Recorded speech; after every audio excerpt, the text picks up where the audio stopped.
Welcome to the second hour of This Morning. Here are today's headlines. Prime Minister Chung Se-kyun says it's time to consider whether to implement level 3 social distancing measures, although it's necessary to carry out a prudent review before deciding to strengthen the guidelines as they can trigger serious shock for the public. Speaking at yesterday's meeting with medical experts, Chung added that the government wasn't able to make much progress with its efforts to contain the coronavirus outbreak for the past 2 weeks, despite giving its best efforts, and said that the developments in the next few days will determine whether to raise the social distancing level. Experts at the meeting offered differing views on whether measures should be strengthened.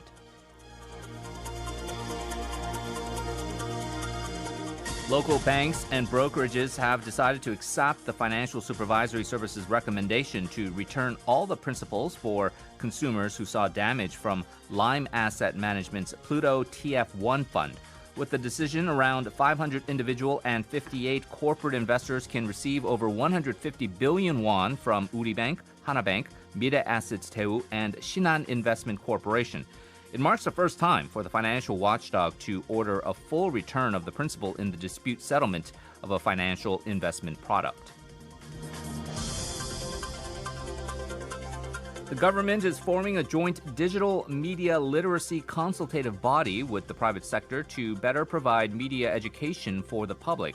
The group aims to carry out policies that can help stop the spread of fake news, narrow the digital divide from lack of access to digital technologies and devices, as well as blocking online hate speech and cyberbullying. The group will particularly focus on debunking fake news by fostering citizen fact-checkers and creating an open platform to verify news content. Finally, Taiwan has strengthened entry restrictions for visitors from Korea, citing the recent spike in the number of coronavirus cases here. The country was removed from a list of foreign countries with a relatively low coronavirus risk, and those traveling from Korea to Taiwan must undergo 14 days of mandatory self-quarantine. Singapore is also imposing stricter entry restrictions for those traveling from Korea, requiring them to quarantine for 2 weeks at government-designated facilities and not in their own isolation venues.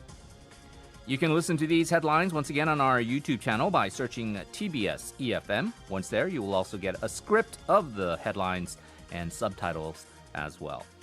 Coming up next, Economy Tutor.